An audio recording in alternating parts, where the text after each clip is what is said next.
तर आचारसंहिता लागू झालेली आहे. 15 मिनटं आहे म्हणून स्मिताताईला आम्ही सांगितलं की ताई थांबून जाता तुम्ही, 10 वाजेच्या आत सगळं संपवावं लागेल. मंचवर बसलेले आदरणीय स्मिताताई, मंगेशदादा, आमचे जिल्हाध्यक्ष डॉक्टर राधेश्याम, सर्व इतर मंचवर बसलेली मंडळी, उपस्थित सर्व बंधू भगिनी आणि मित्रांनो, खरं चाळीसगावला आलो ते जिल्ह्याचा प्रभारी म्हणून, म्हणजे आम्ही मुलाखती घेत आलो आहे सगळ्यांच्या. जळगाव पश्चिम भागाच्या सगळ्याच्या मुलाखती, जे नगरसेवक उभे आहे, नगराध्यक्षासाठी जे इच्छुक आहे त्यांच्या मुलाखती घेण्यासाठी या जळगाव पश्चिममध्ये फिरतो आहे आम्ही. शेवटचा आता चाळीसगावला जाऊ. इथे मुलाखती घ्यायला आलो आम्ही. खरं इथे आल्यानंतर पाहिलं एवढी गर्दी, म्हटलं एवढे लोक मुलाखती द्यायला आले इथे, इतके इतके नगराध्यक्षांनी एवढे नगरसेवकसाठी उभे आले की काय म्हटलं इथे. मग इथे आल्यावर समजलं की नाही, इथे या वार्डाची जाहीर सभाच घेऊन टाकली मंगेशदादा. म्हणजे दादा मुलाखती राहिल्या बरं, तर तुम्हाला घ्यावं लागतील. आता ते सोपस्कार पाळावेच लागतील. ते पक्षाची जबाबदारी आहे, त्याच्यात ती करावीच लागणार आहे. पण आता ती जबाबदारी मी मंगेशदादाला देतो, कारण निवडणूक प्रमुख मंगेशदादाच आहे.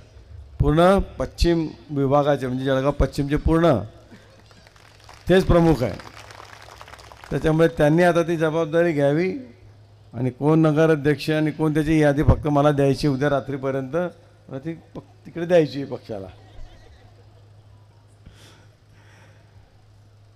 आता मध्ये बोलताना एवढी यादी वाचून दाखवली, मंगेशदादाने हे बांधलं, मंगेशदादाने ते बांधलं, मंगेशदादाने ते बांधलं. खालून काही आवाजच येत नव्हता. मी विचार करायला लागला की असं का बरं करताय की मंगेशदादाने एवढं बांधलं म्हटलं, हा कोणी बांधलं, तोच म्हणतो मंगेशदादाने बांधला. त्याची अपेक्षा होती खालून बोलावं मंगेशदादाने बांधलं. मग विचार केला मी, मंगेशदादाने बांधलं नाही आहे, मंगेशदादाने ते सगळं मंजूर करून आणलं शासनाकडनं, बांधणारा दुसराच होता म्हणून खालून बोलत नव्हते वाटतं.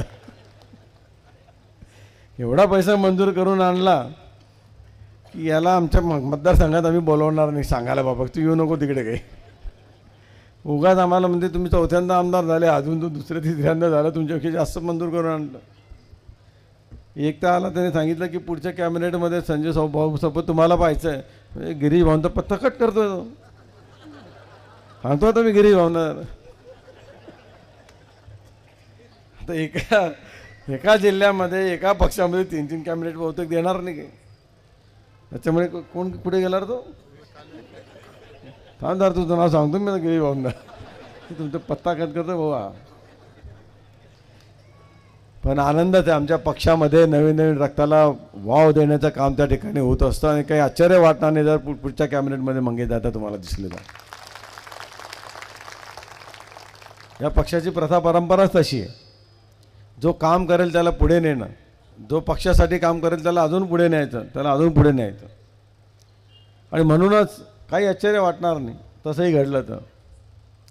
पण एवढी कामाची यादी, ती MH52 तुम्हाला सांगतो, याने लिटरमध्ये भुसावतं नेलं. ते तुम्हाला कोणालाच माहिती नसेल, त्यांनाच विचार मंगेशला. माझ्या इथलं प्रभुत्व त्याच्या आधी गेलेलं, काय जादू फिरवली, काय करून आणलं, MH52 तयार. अरे ह्याला आमचं गेलं भुसावळ. आणि नंतर करायला गेलो तर साहेब आता होणार नाही, कारण 40 गावानंतर लगेच भडगाववाल्याने करून घेतलं. एका जिल्ह्यामध्ये RTO कार्यालय किती द्यायचे, त्याच्यामुळे आमचं पडलं प्रपोजल मागे. आता दादा आम्ही त्याच्यावर वेगळी आयडिया काढली. आम्ही आमचा जिल्हा वेगळा करून त्याच्यानंतर वेगळं करू आमचा RTO आता. नाही, आम्ही भुसावळ जिल्हा करू आधी.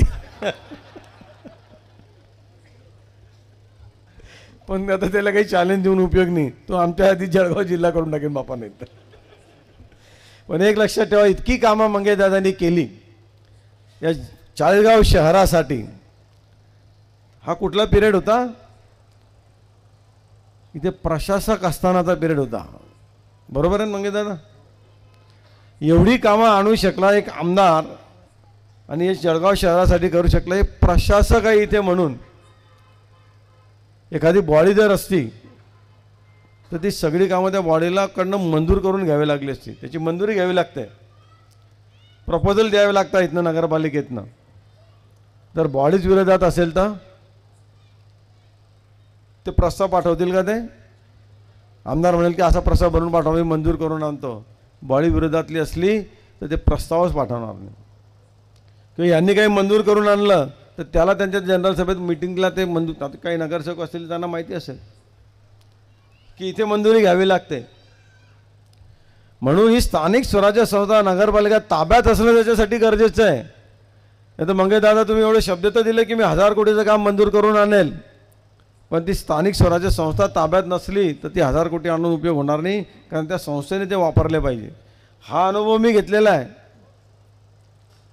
मी पहिल्या अष्टमध्ये मी आमदार होतो, पण बॉडी विरोधातली काही मंजूर करून आला, करायचीच नाही. म्हणजे कोर्टापर्यंत जावं लागलं तेव्हा कुठे रस्त्यांची कामं मंजूर झाली होती.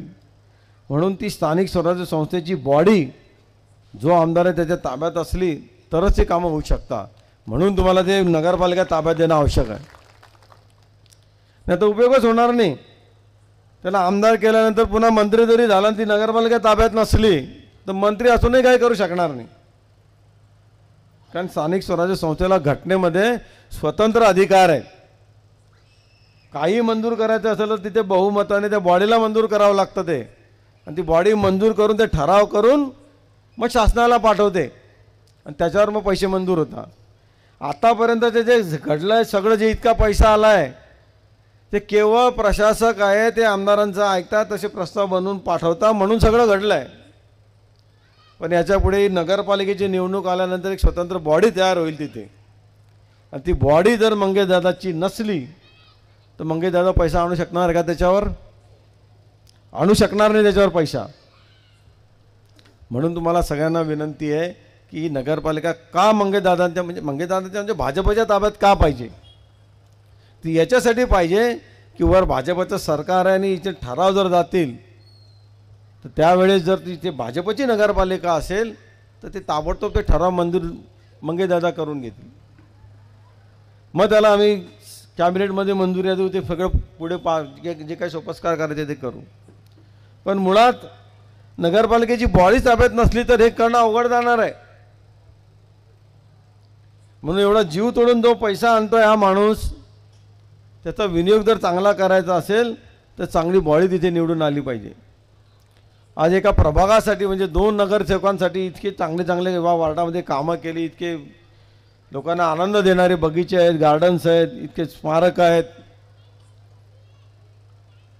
हे खरंच या 40गाव मतदारसंघामध्ये म्हटलं 3,000 कोटीच्या आसपासची कामं आणली दादा तुम्ही. 3,000 कोटी शक्य नाही कोणालाच असं. माझी 4थी टर्म आहे, मी पण आणू शकलो नाही इतकं की त्याने केलं. पण त्याची सततची धडपड चालू असते, कायम काही ना काही हा प्रस्ताव तो प्रस्ताव. त्याने एवढी टीमच बनवून ठेवली, सगळे वकील ते सल्लागार काय करून ठेवलं तिथे ऑफिस घेऊन. तिथे गेलं की सगळं तेच दिसतं, हा प्रस्ताव तो प्रस्ताव इकडे नेतोय तो तिकडे नेतोय. बरं इतका चालू आहे की जाऊन स्वतः त्या मुख्यमंत्र्याकडे जाऊन सही पण घेऊन येतो, सांगतो मी जवळचं आहे, कधीच घेऊन येतो माहितीही पडत नाही. हा सांगतो मी जवळचा आहे, बिलकुल साफ खोटं सांगतोय. आमच्या सगळ्या मंत्र्यांची आमदारांची बैठक होती, स्वतः होतं तिथे. आम्हाला सगळ्यांना सांगितलं तुमच्या सगळ्यांची कामं जमा करा आणि ती मंगेशकडे द्या, तो पाठपुरावा करेल, तो आणून देईल तुम्हाला मंजुऱ्या. सांगितलं होतं की नाही खरं सांगा. म्हणजे आम्हाला सगळ्यांना पत्र ह्याच्याकडे द्यायला सांगितलं, सगळ्या मंत्र्यांना, गिरी भाऊ सहित सगळ्यांना, की तुम्ही मंगेशकडे पत्र द्या. ती सगळी त्याच्याकडे कलाकारी येतो, सगळं करून आणतो म्हणून. आम्ही आमचे पत्र ह्याच्याकडे दिले, मंगेशदादाकडे दिले की नाही तुमच्याकडे पत्र? मग कोण जवळ द्या? मग मुख्यमंत्र्यांच्या टपालनी द्यायला लावलंय, तुम्हाला मंजुरी करून आणायला सांगितली सगळ्यांची. म्हणजे त्याच्याकडे ती कलाकारी आहे, त्याला सगळ्या विभागांचा अभ्यास झालेला आहे. त्यांच्याकडे ती टीमच अशी बनवून ठेवलेली आहे त्यांनी की कुठनं कसे प्रस्ताव बनवायचे, कसे न्यायचे, कसे पास, कोणत्या डेस्कवर जायचं, कोणत्या अधिकाऱ्याकडे जायचं, ती सही घेऊन पटकन कुठे न्यायचं, त्याला नॅकच जमली ती. एखाद्याला म्हणतो ना, एखाद्याला एखादी गोष्ट जी काही जमते पटकन, ती काही सगळ्यांना जमत नाही. ती मंगेशदादाला होऊन गेलं आहे, ती सवय होऊन गेली त्याला. फटाफट बरं त्याला म्हणजे काय असं ध्येयवेडा माणूस म्हणतो तसं आहे. इथनं आता म्हणतो 40गावला थोड्या वेळाने 2-4 तासांनी विचार कुठे तर मुंबईत पोहोचला. कुठे उद्या विचारा कुठे पुण्यात पोचला, ते सातत्याने फिरत असतं कायम. म्हणजे त्याच्या एकदा गाडी दिली होती मला, मी त्याची गाडी मी घेतली होती आणि माझी गाडी त्याला दिली होती. तर काय 8-10 दिवसामध्ये त्याने 1,00,000 किलोमीटर गाडी फिरवून आणली माझी. अरे म्हटलं काय करतो काय इतकी फिरवून आणली. म्हटलं माझी गाडी परत दे, तुझी गाडी घेऊन जा बाबा. इतका कंटिन्युअस फिरत असतो. पण कोणासाठी फिरत असतो? हे आपल्या मतदारसंघासाठी, आपल्या लोकांसाठी. म्हणजे तुम्ही भाग्यवान आहात की तुम्हाला इतका चांगला आमदार भेटला. खरं तर त्यांचे माझे संबंध आमदार होण्याच्या आधीपासूनच आहे. मला आठवतं की पहिला आमदार नव्हता मंगेशदादा, तेव्हा वाढदिवसाला आलो होतो मी. आणि तेव्हा आम्ही सगळेच मित्र होतो. आम्ही तेव्हा सगळी टीम होती. त्या टीममध्ये अजूनही दुसरे लोकही होते. सगळेजण आम्ही यायचो, त्याचे वाढदिवस साजरे करायचो. माझा वाढदिवस असतो ते सगळे तिकडे येतात. असे सगळे आम्ही सगळ्यांचे वाढदिवस आम्ही साजरे करायचो. आणि त्या वाढदिवसा म्हणजे तेव्हापासून आमची सगळ्यांची मैत्री आहे. तेव्हा आता आमदारही नव्हते, पण तरी आम्ही काय यायचो, चांगला माणूस आहे, चांगला बिझनेस करतो. तेव्हापासूनही त्याची धडपड ती चालूच असायची काही ना काही करण्याची. म्हणून बिझनेसची धडपड, त्याच्यातनं व्यावहारिकपणा, आणि तोच व्यावहारिकपणा वापरून आपल्या मतदारसंघासाठी इतक्या गोष्टी मिळवून आणल्या. म्हणून मला अपेक्षा आहे की तुम्ही सगळेजण, 10ला फक्त 2 मिनटं कमी आहे, त्याच्यामुळे जास्त बोलत नाही, थांबवतो आता. कारण मंगेशदादा म्हणे चालतं, पण मी थोडा जास्त काटेकोर माणूस आहे मी. कारण मंत्री असल्यामुळे जास्त अजून नियम पाळावे लागतात, नाही तर उद्याच बातमी येईल अजून आचारसंहिता लागली नाही तर मंत्र्याने आचारसंहिता मोडली, लगेच बातम्या येतात. म्हणून तुम्हाला सगळ्यांना विनंती की येणाऱ्या 2 तारखेला आपण सगळ्यांनी, जो कोणी आता उमेदवार दिला जाईल, इच्छुक बरेच असतात, परंतु सगळ्यांनी एक गोष्ट लक्षात ठेवायची की इच्छुकांमध्ये कोणाला तरी वार्डामध्ये 1 तिकीट असेल, प्रभागामध्ये 2 तिकीटं, मागणारे 4 असतील, 5 असतील, 8 असतील, पण तिकीट एकालाच द्यावं लागणार आहे. म्हणून आधी मनाशी ठरवून घ्यायचं की ज्याला कोणाला तिकीट मिळेल आम्ही सगळेजण मिळून त्याचं काम करू.